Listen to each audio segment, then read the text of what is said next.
Hello, everybody, and welcome back to the Surely You Can't Be Serious podcast. Jason, here's to you, my friend. Beers to you.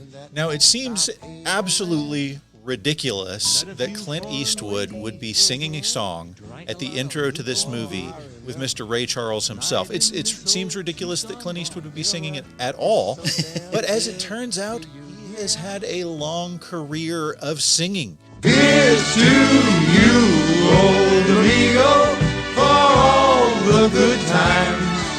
Now here's to all the... He's a musician. He sang in Rawhide. Rowdy really? Yates got up on stage and sang a song. Yes. Wow. He was in a freaking musical. Paint Your Wagon, Baby. Paint Your Wagon. Yep. I mean, he's a musician. But, man, I told you, my ears have not stopped bleeding for that song. It was not his best work. Oh, well, it's almost like he kind of talks it. Uh-huh. We whipped them local boys. Oh, didn't we? Then we bought them drinks all night. And when my love You know? Yeah. And for him to be singing with Ray Charles, just, I don't know. We'll talk about what works with this movie here in just a minute. All right, so last episode, we talked about Every Which Way But Loose. Yes. And today we're here to talk about Any Which Way You Can, but what we didn't talk about last episode is what happened after the movie came out. How was it received? And the answer is it was received poorly by the critics. Yes. The critics hated it. Gene Siskel gave this movie 2.5 stars. Okay. Do you know what the public did? What? They bought tickets. Yes, they did. This is, at the time, Clint Eastwood's most profitable movie. Absolutely. We're talking about all of the spaghetti westerns. We're talking about all of the Dirty Harry movies that had come up to this point. We're talking about Play Misty for Me, all of that. When adjusted for inflation, Every Which Way But Loose ranks as one of the top 250 most profitable films of all time. All time. Let me say that again.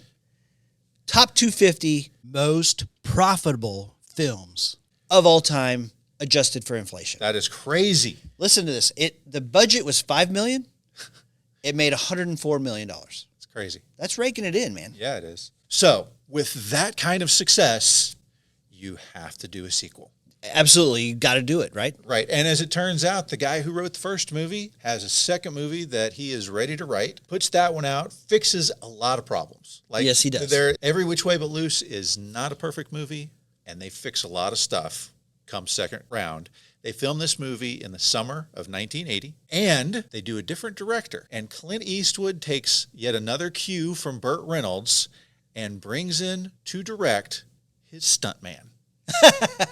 This movie is directed by Buddy Van Horn, who was Eastwood's stunt double in a ton of movies. He had done The Enforcer, directed it as well. He knew what he was doing, and so he brings him in, and the timing on this one is tighter. The comedy is funnier. Okay. They do a lot of great stuff. By the way, Buddy Van Horn, I mentioned earlier in our first episode about Walter Piggy Barnes being a sheriff in High Plains Drifter. Buddy Van Horn was yet another sheriff in High Plains Drifter, two different sheriffs, but that is probably his most famous acting role. But obviously, he's done some good work directing as well. Okay. I wonder if him and Hal Needham were buddies. I bet they were. They had to be. Everybody. They probably did cocaine together. They probably dated the same girl. At the same time. With the cocaine.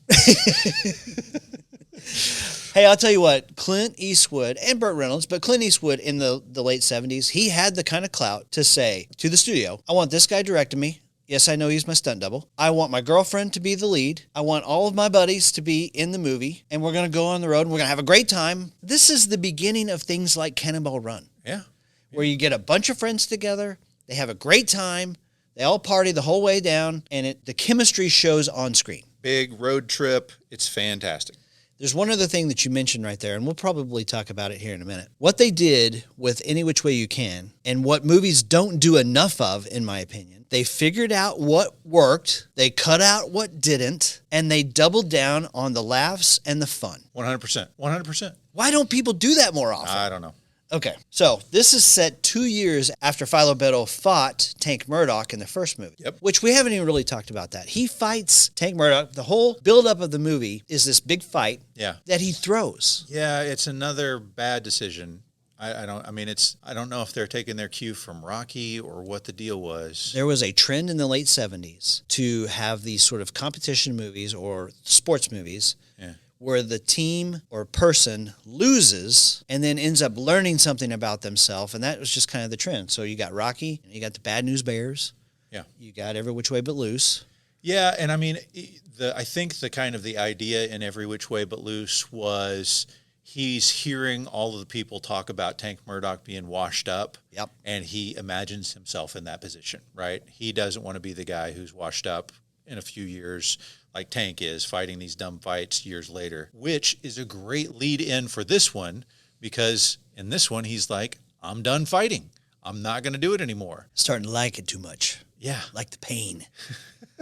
None of that made any sense to me, but okay, whatever. Yeah, right. So, of course, nice counterpoint to this decision to retire from the bare knuckle brawling is there are some gangster mafia guys coming from New York who have heard of Philo Beddoe, and they've got their own guy, Jack Wilson.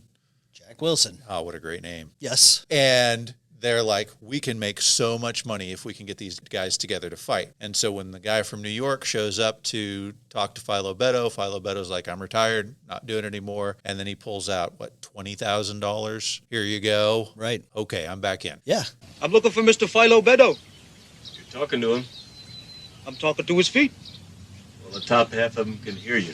Okay, so the interesting thing to me, Jack Wilson, we talked about, he's played by William Smith. Yeah. He plays the cop in Rumblefish. There's another guy who has, he was acting he just passed away 2021. Okay. He had acted for 79 years. He started acting when he was 8 years old in some old black and white Frankenstein movie. Really? Yes. Yeah. Has had a huge career. He was really well known in the 70s as Anthony Falconetti in the miniseries Rich Man, Poor Man. Okay. We know him because we talked about him being in both Rumblefish and The Outsiders. Yes. And he's in Conan the Barbarian. Yes. And Red Dawn. He's the general in Red Dawn. You got it. I didn't even think about that. There you go. He's a great character actor. First of all, he's muscled up. Oh, yeah. And when he's throwing those punches, I'm like, dude, this guy's a hurricane. Yeah. You know? Yeah, he looked fierce. He did. And his nose, it looks like his nose has probably been broken a couple times, like maybe he really has been in these fights. I mean, he was the perfect casting choice for the Apollo Creed to Philo Beddoe. Yeah. There's a great scene where he's sort of spying on Philo. He's befriended him, and so he's hanging out with him. Yeah, this subterfuge of, hey, do you mind if I jog with you? Yeah. How far have we gone? About 5 miles. How much further are we going? About another 5. Yeah. Wow, it's a lot. Yeah. Yeah. That's kind of like when you and I started jogging together. Well, it's kind of like that. Yeah. But they go to the bar together, and somebody yells at Lynn Halsey Taylor, who has wiggled her way back into Philo's heart somehow. Right. Which, okay, whatever. But he's like, why don't you get somebody that can sing? Which we as the audience are kind of like, yeah, dude, exactly. Yeah. And then... But we're also thinking, you shouldn't be saying that with that guy right behind you. Well, Jack Wilson says, that's not polite. When he said that, I was like, look out, dude, this guy's going to kill you. Yeah.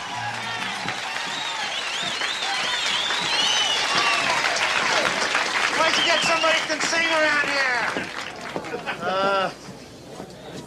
That's not polite. Ah, forget it. Complaint department's open now, Sonny.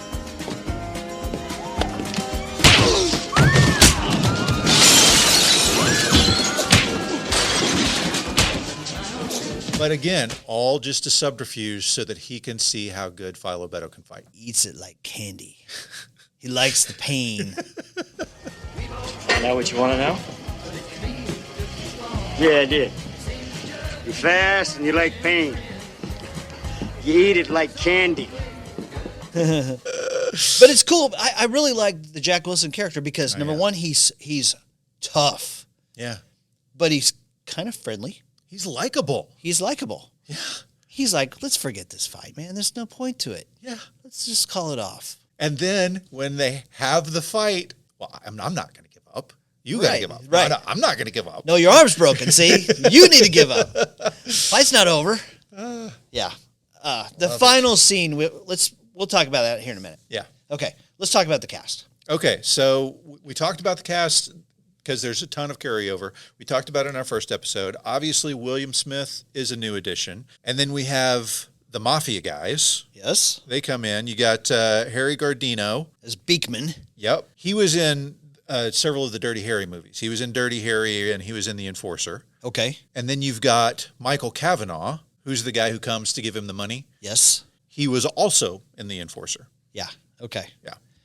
Let's talk about the bartender, Mr. James Gammon, who plays Lou from Major League. Yeah. Got to talk to a guy about a set of white walls. Shut up, Dorn. He actually is like, he's like Philo's friend, and he always protects Clyde at the bar. I love it. And the guy who's like giving Clyde trouble is dressed in a yellow suit like a banana. That's friggin' brilliant right there. That is brilliant. Yes. Another new character we just talked about from our last episode where we had our dear friend Dr. Chad Briggs, war game expert, talking about the movie War Games. Go check that out if you haven't heard it. Yes. But from War Games, not yet, but he, there it was. He's coming. Yeah. Barry Corbin. Barry Corbin. I love his character in this. His character's name is Fat Zach. Fat Zach. Yes. He's so Texas nice, He's playing strip poker with the old ladies. And did you recognize Julie Brown? I did recognize Julie Brown. She'll show you the latest videos. Did I miss anything? She'll show you amazing things. Look, a bottle of spray.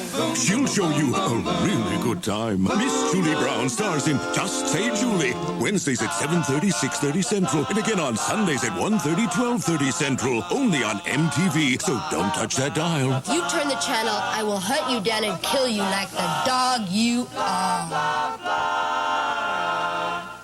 Later, after I'd seen MTV for a million hours. Yeah, this was before MTV, but not downtown Julie Brown, but the other Julie Brown. Yeah, the other Julie Brown.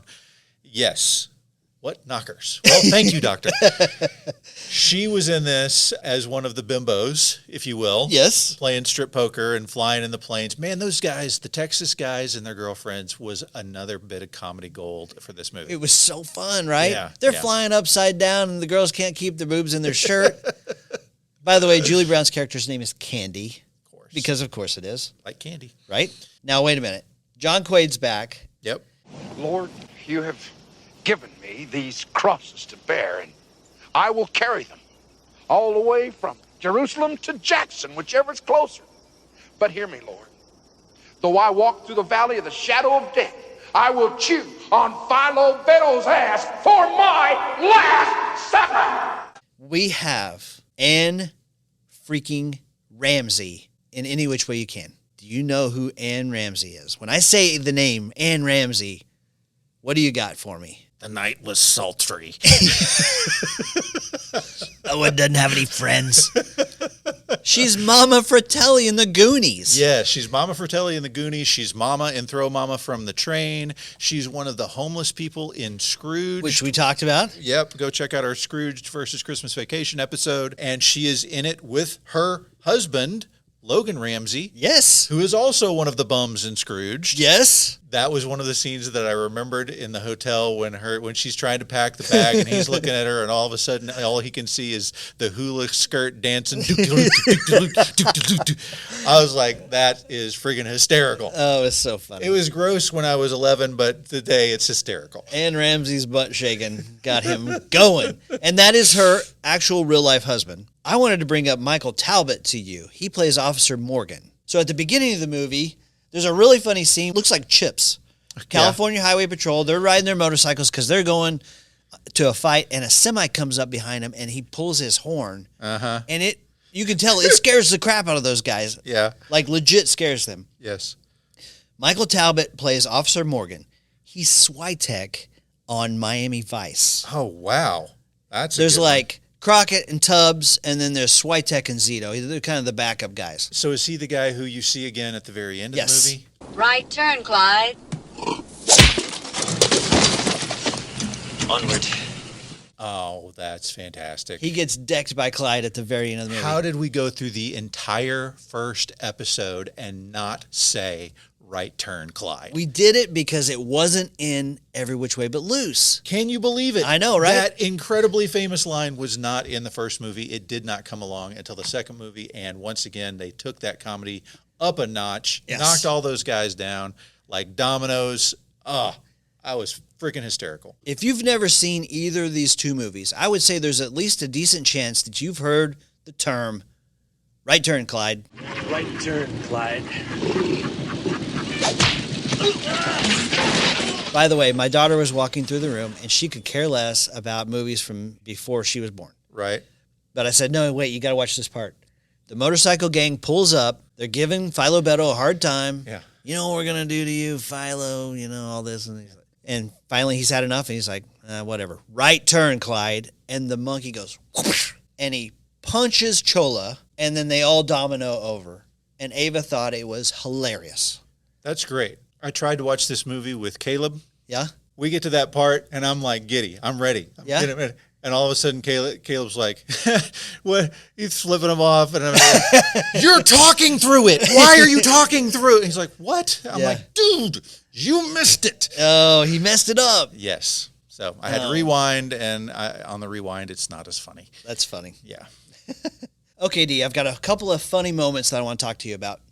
I've actually also got a couple of serious moments that I want to talk to you about. And I think the balance of these two things is what really works in this movie. Okay. Yeah. So at the beginning of the movie, Clint Eastwood is in this bare-knuckled brawler fight with the guy who beat up all the Marines.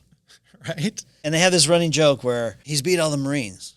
And Clint's like, I ain't a Marine. Yeah. And so there's this great fight going on. The guy is so sunburned. Like every time I watch the movie, I'm like, dude, you're so sunburned. Yeah. Help this dude out with some sunblock. Right. But during the fight, I mean, it's serious. He's trying, they're beating each other up. And there's a couple of girls and they're cheering, yay! And they're hopping up and down. And Clint gets distracted because their boobs are bouncing up and down. Yep. And he gets decked. It was the 70s. They were not a fan of bras back then. No, they weren't. And while this is going on, Clyde is roaming around and he gets into a cop car. And takes a dump. Takes a dump in the cop car. Yeah. So just that scene just really worked for me, right? Yeah. It's funny. Then you've got Chola saying the great lines like, the whole time, why me, Lord? Why me, Lord? I mean, you made other men out of clay. Mine, you made out of shit. When the bikers show up after they have been detarred. We got to talk about the tar scene. That whole scene is brilliant. I mean, it beats the chase scene from the first movie, which was not bad, but it definitely takes it up. It does everything everything's right. better, right? And yeah, they go through the tar and they're in the alleyway. They've got him outnumbered. Get him, boys. And then they all freeze. Yeah, because they got tar poured all over them. Tar has hardened and they all fall on each other like statues. And then Philo Beto does the right thing. He takes them to the hospital and has them detarred. Yeah. And then when they show up and they've got no hair at all anymore, and so what they have to do, he has to pass out the wigs. I'm like, this. And when I am 11 years old and I'm watching this, I'm like, this is comedy freaking gold. Comedy right gold. It's comedy gold. Well, and as an adult, when they all freeze up because they got tar all over themselves, and they fall over, and Chola is face down, and he keeps saying, "You'll pay for that, Beto." It's very Yosemite Sam like, right? And in fact, there's a lot of sort of Looney Tunes references, I think, in this movie. But and Philo says to Lynn Halsey Taylor, said, "Can't leave him here. The dogs will piss on him. Ain't fair to the dogs." And then you'll pay for that, Beto. We mentioned in our last episode that the ape on this one, the orangutan, is a different actor than the original Clyde. Yes. Original Clyde was an ape named Manus. Manus, huh? An ape named Manus. And this one is an ape named Buddha. Yes. And apparently Buddha had been involved in a movie where he had been trained to wrestle. And so Sandra Locke had no scenes with Clyde in the first movie, but she had a bunch of scenes, and a lot of them involved him kissing her. And she said, he would grab me by the back of the neck for the kiss, and when I tried to pull away, he would put the wrestling move on me, and I was getting a little panicked. Yes, we were kissing. You don't understand. You were kissing me. Yep. The strip poker scenes with Fat Zach, the upside down jet. There's a scene, I heard Barry Corbin talking about this. Mm-hmm. It's like his first day working with Clint Eastwood. like the first morning of the first day. Oh, wow. And he's trailing him in a car because he's supposed to be kind of spying on him. And Philo's jogging. He's working out. And all of a sudden, he whips around, comes over, and punches out the window, okay? Right. So Clint Eastwood punches out the window. And when he did, he punched Barry Corbin in the face. And he still had to keep going because he got this fake glass and they don't have time for reshoots. They can, all that stuff. Yeah. So he yanks him out of the car. And he's like, "Were you crazy? You just punched him. Let me see your hand. Wiggle your fingers." We talked about that on our War Games episode. Did you see the way he just yanked me out of the car like that? What are you doing standing? Get back to jogging. That whole scene is great. It is fantastic. This is another thing that they did right, and this one I think had to be inspirational for Burt Reynolds' movies to come, because this is 1980. Right. But they have this huge, like, everybody goes to this central location, right? They're all, like, all points across the country, people are coming to this Love fight. it. Yeah. The little old ladies are coming to this fight. The Black Widows are coming to the fight. The Dallas Cowboys, sorry, that didn't, not the team. The Cowboys from Dallas are coming to this fight. The mafia members from New York are coming to this fight. Yeah. And so you get this little town that is completely overwhelmed by all of these different, very caricature characters, which Cannonball Run does the exact same. Like, it's all kinds of these different characters. Yeah. So, yeah, I think is, again, brilliant. Brilliant what they did with this. By the way, the town square of Jackson Hole had to shut down for like a week. In the middle of June or July, which is their high season. And there were some businesses that were a little bit unhappy about that. Yeah. But one business in particular where they crash through the Italian restaurant. Oh, yeah, yeah. They were like on the brink of bankruptcy. And because of the success of the movie, they were able to, it kind of gave them a second life. Oh, nice. Yeah. A couple of serious moments I wanted to bring up to you. Yeah. Okay. So number one, we talked about how Jack Wilson is tough. And you're in fear of this guy, right? Sure. He's a killer. He's a threat. He's killed 2 men this year. Yeah. Well, only one. Well, yeah, but the other one from the neck down, right? Right. Then there's a moment where Clint actually teaches Clyde how to date rape. That's pretty bad. Yeah, that's pretty bad. Just poke her in the butt with this, Yeah, that's pretty bad. Doesn't somebody else end up getting poked? Clyde pokes himself. That's what I thought. Yeah. There's a scene where the bad guys do this home invasion and Ma is like, we're scared for Ma, Yeah. Then Philo gets beat up, and Clyde has to like pull him from a burning vehicle. Yeah. Kind of saves his life. Yeah. And so there's serious moments. There's some drama. You know? You got to have a little bit of drama with your comedy. Orville gets shot. Yeah. And then the end scene, we've got to talk about the end scene. Yeah. Before we get to the end scene. Okay. I realize that you've covered comedy moments already. Yes. No, it's okay. But the scene with the hotel room where Clyde has got his girlfriend in one room. Yes. And he's showing off for her. Yes. And Philo has got Lynn Halsey Taylor in the other one, and she's like, I wish you'd show off for me. And so he's hanging by the chandelier. Like, there's no way that some cheap motel room chandelier is going to hold up to Eastwood, but we'll go with it for this, right? Then you got Ann Ramsey and her husband over there hula dancing. He tries to lift up the chair. Oh, my back! That was so brave what you did there. And then you've got the hotel manager who is a peeping Tom. He is. He's a peeping Tom. And Ma catches him. He gets all amorous and she kicks him in the balls. She crushes his balls. And then she's like, what have I done? The Yes. first one in 20 years.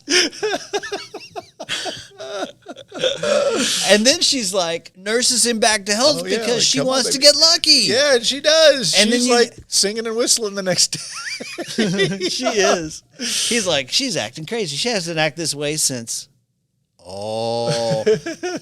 But then you have that whole scene where they reenact the scene from 10, the movie 10. Oh, gosh. Where That Bo was Derek- horrifying. It was absolutely Oh, my gosh. That was so funny. So you have Bo Derek running down the beach like the movie 10, and they've superimposed Ma's face over her. Oh, it's so bad. Yeah, it's great, man. Okay, so once again, we've got another very early 80s soundtrack. We got the country going strong here. And our title song is by none other than Mr. Glenn freaking Campbell, the Rhinestone Cowboy himself, called Any Which Way You Can. Just love me any which way you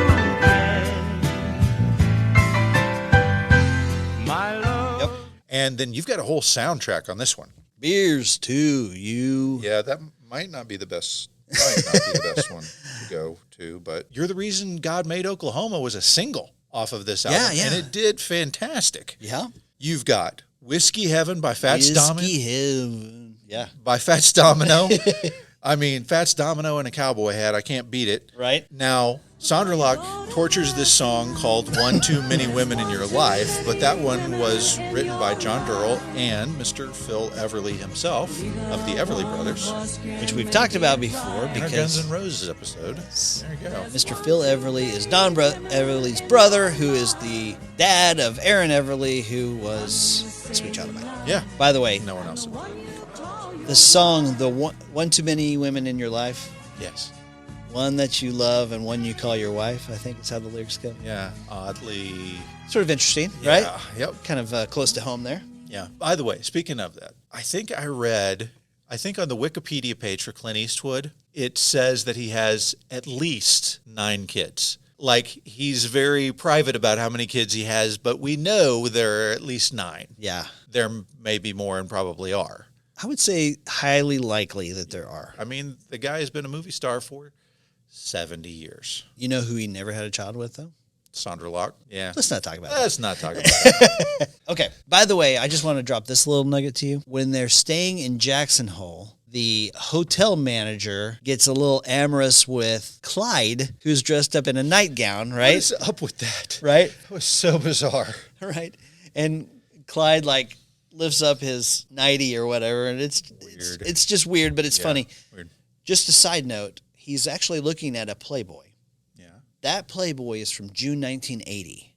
Okay? You mentioned how this movie was shot in the summer of 1980. Correct, yeah. That June 1980 magazine of Playboy is the one that features Dorothy Stratton of Star 80. Star 80, who was murdered by her boyfriend. Wow. So. Oh my gosh. There you go.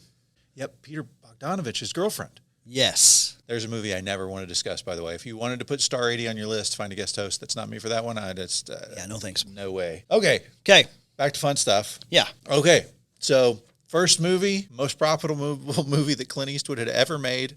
Yep. This movie, first weekend, came in at number 1. Yes. Grossing $8 million. Yes. The second weekend, yes, stayed at number 1 and made $10 million. Really? It went up for the second weekend. It resulted, are you ready for this? Yes. It resulted in a record for the single day gross for Warner Brothers. Guess what movie it beat? Ooh, I don't know. What do you got? Superman. Oh, so there you go. it turns out Philo Beddoe can beat Superman. There you go. By the way, they looked at Clint Eastwood to play the part of Superman. Yeah. If memory serves correctly. Yeah, him and about 100 other people. Now then, that's right. Yeah. Including Al Pacino and Sylvester Stallone. This movie was the 5th highest grossing movie of 1980. I don't know what the 4 higher ones are. Right. But I bet my paycheck that Empire Strikes Back was number 1. Sure. Another incredibly successful movie for Clint Eastwood. Yep. Both of these movies, when we talk about Clint Eastwood, these movies are kind of forgotten. Nobody ever brings these up. They don't come up. I mean, you get the cowboy movies, you get the Dirty Harry movies, and you get the movies that he's directed, but you don't get these. And these are 2 of the most successful movies of all time, let alone for him. I know. So, are we to final judgment yet? We are. We are. Okay. I don't mind going first because I've tipped my hand already. They figured out everything that went wrong in the first one, and they did it right in the second one. And the first one was still great. So that meant, yes, I can see how it went up. I can see how people went, another sequel. This won't be as good. First weekend, $8 million worth of folks showed up. And then after the word of mouth of they did better, they brought it home with this one. The comedy's better. The filming is better. The timing is better. The villain is there and he's better. And he's not even a villain really. So without question, Any Which Way You Can beats out Every Which Way But Loose, and they're both fantastic movies. Yeah. So, in fact, the way we kind of started down this road, you and I, This wasn't even really on our schedule, but somehow we got in a conversation about this. Yeah, we're talking about William Smith when we. That's right. We talked about him being in Rumblefish and The Outsiders, and I was like, this is the guy. This was the guy who's the bad guy in the Clint Eastwood Every Which Way But Loose, and you were like, no, it was Any Which Way You Can, and I'm like, okay. Do you like that movie? Yes, I love that movie. We love those movies. Let's do it. Right. Yeah, it's so fun. Yeah. All right. So for my final judgment. Yes. I've already tipped my hand as well. I totally agree with you. They took the first movie, like wise people, they analyzed what worked. There were some funny moments with the Black Widows. The orangutan was funny. Clint has a presence on the screen. He's a movie star of the ages. Let's maximize that. Yeah. Let's put the romance in the back seat. Lynn Halsey Taylor can come along. That's fine. But the focus is not the romance. We've got action. We've got bad guys. We've got a road movie. We've got this wacky convergence in Jackson Hole, Right Turn Clyde. It's at least twice as good and probably 3 times as good as Every Which Way But Loose. Wow. I'm Spiking My Football. Any Which Way You Can is the way better movie, and I still love it. It's so much fun. I had a great time doing this. If you can only watch one of these movies, watch Any Which Way You Can. You don't need to have seen the first one to understand what's going on in the second one at all. They do it right this time. They start with the fight to let you know who he is, and they end with a fight, and this time, again, they do it right, and spoiler alert, he wins. Yeah. But, man, it's a good fight. One of the best. One of the best. As Fat Zach says, it's one of the best fights I've ever seen in my entire life. So, absolutely love it. By the way, Every Which Way But Loose is available on HBO Max right now. Yep. Any Which Way You Can, I had to get from my library. It was really tough to get. I think I got it off of Prime. Did you? Okay. Yeah, I got Amazon Prime. Okay. It's worth the $4. Go watch this movie. For sure. A lot of fun. Okay. What we got next week, D? We have got The Great Outdoors. Yes. And then from 1983, talk about Beverly D'Angelo and her wonderful body. We have got National Lampoon Vacation. 2 vacation movies celebrating their 35th and 40th anniversaries this year. I can't wait. And, shoot, Dan Aykroyd, John Candy, Chevy Chase, sign me freaking up. Absolutely. Both written by John Hughes. Yeah. A lot of people don't know that. It's crazy. We're going to have a great time with that. That is next week. Come back next week and join us for a vacation down Holiday Road.